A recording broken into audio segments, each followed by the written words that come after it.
Chapter 720. Wilbur looked Yumi straight in the eye. Are you doubting my abilities? Mr. Penn, you're definitely a powerful force. But the 5 great families each have their own team of ninjas, with powerful elites of their own holding the fort down that are even stronger than some sanctuary-level cultivators, Yumi said. Your power in Dasha is definitely strong enough to be compared to any one of the 5 great families, but can you bring all of your men over with you? Besides, what if the other 4 families gang up against you?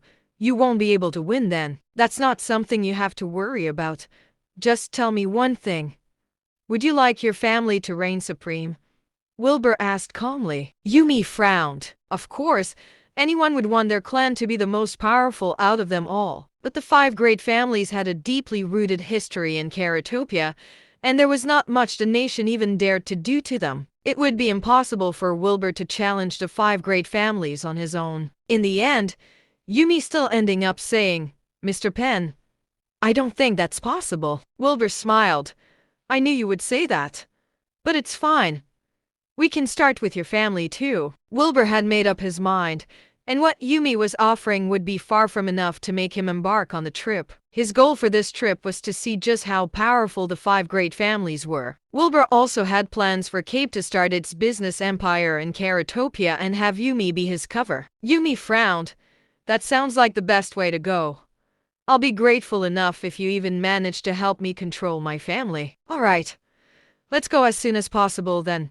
Wilbur wasted no time, getting up to leave right after. Yumi furrowed her brows, falling deep into thought. Who was this man, and how did he even get the idea of challenging the 5 great families? Well, that was something she had no time to ponder on for too long. What mattered most now was controlling the family's internal affairs so that they would not be usurped by the other 4 great families. 2 days later, Wilbur, Yumi, and her assistant Beanie got on a plane headed for Karatopia. The flight to Kyo City only took a little over 4 hours. Wilbur shut his eyes the second he sat down, pretending to sleep. Yumi, however, was greatly burdened with worry. Her family had been split into 3 factions. One was the financial group that Yumi herself was controlling. Another was the ninja team controlled by the head of the family.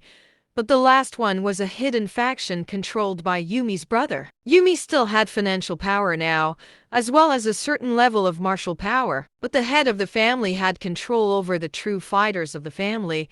The Garter family had a team of over 400 ninjas, and most of them worked for the head of the family. It was unclear if the head of the family had lost his mind, but he had handed this power over to his grandson Cyrus Gardner, letting him do whatever he wanted and meddle in the family's financial group. The hidden faction that Yaron Gardner, Yumi's brother, controlled was a team of highly trained assassins. No one knew if the person next to them was a part of this hidden faction. Yaron always maintained a neutral position every time a fight broke out in the family. This neutrality, however, was to be deeply feared as no one ever knew what Yaron was truly thinking. It could be said that Yaron was the most terrifying member of the family. That was because he was capable of causing a fatal blow to anyone else in the family. With the family at loggerheads with each other, Yumi was unable to hold her own. That was why she had come to Dasha in search of a partner to join forces with. Yumi had no one in Karatopia to help her. The other 4 great families were watching Gardners like hawks. Yumi's life would be in great danger with just one wrong move. The Garners were at risk of collapse,